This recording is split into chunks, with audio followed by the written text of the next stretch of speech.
Hello बच्चों, let's see this question. The question says in an egg the type of cleavage is determined by options are the amount and distribution of yolk, the number of egg membranes, the shape and size of the sperm and the size and location of the nucleus.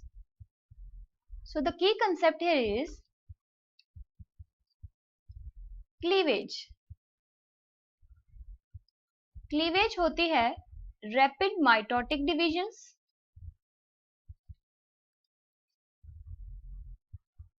जो कि zygote में होती है, जिसकी वजह से zygote ultimately develop कर जाता है इनटू दी ब्लास्टुला। इसकी शुरुआत होती है when the zygote is in isthmus जो कि फेलोपियन ट्यूब का पार्ट है, और ब्लास्टुला जब यूट्रस में पहुंच जाता है तब ये क्लीवेज एंड कर जाती है। क्लीवेज डिपेंड करता है on the amount of yolk and its distribution.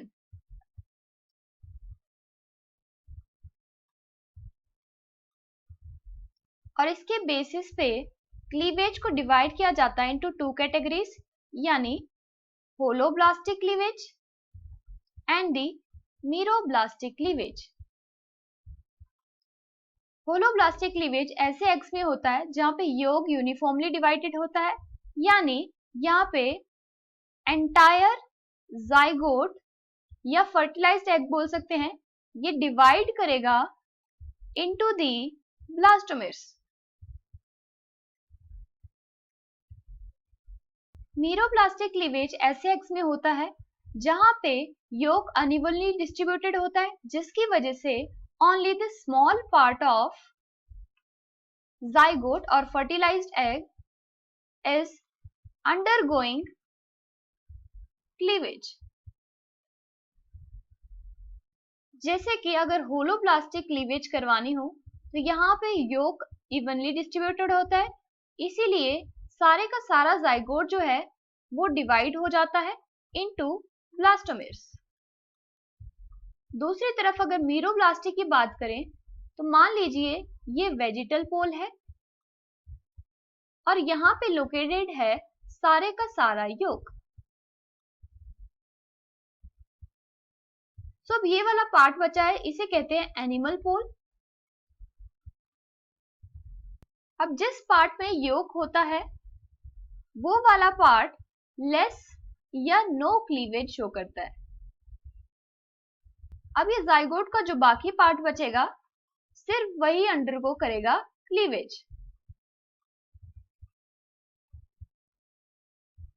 अब अगर इस योक को हम सेंट्रली लोकेट कर देते तब क्लीवेज इस पेरिफेरल एरिया में हो जाती है।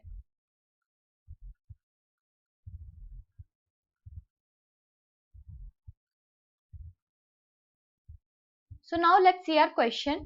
क्वेश्चन में पूछा है in an egg the type of cleavage is determined by, first option है the amount and distribution of yolk. ये ऑप्शन हमारा करेक्ट हो जाएगा क्योंकि योक का अमाउंट और उसकी डिस्ट्रीब्यूशन ही डिसाइड करती है कि किस टाइप का क्लीवेज होगा, whether it will be the holoblastic one और the meroblastic.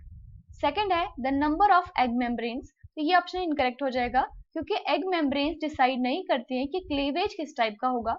Third one is the shape and size of sperm, ये भी इनकरेक्ट है क्योंकि स्पर्म का रोल कहां तक होता है, जाइगोट की फॉर्मेशन करवाने तक, उसके बाद इसका रोल नहीं है क्लीवेज में। लास्ट ऑप्शन है the size and location of nucleus, तो न्यूक्लियस जो है वो भी डिवीजन अंडरगो करेगा ड्यूरिंग क्लीवेज, और योक है वो फैक्टर जो कि डिसाइड करेगा कि किस टाइप का क्लीवेज होगा, इसलिए ये ऑप्शन भी इनकरेक्ट हो जाता है। So the final answer here is option A, that is the amount and distribution of the yolk. Hope you understood it well. Best of luck.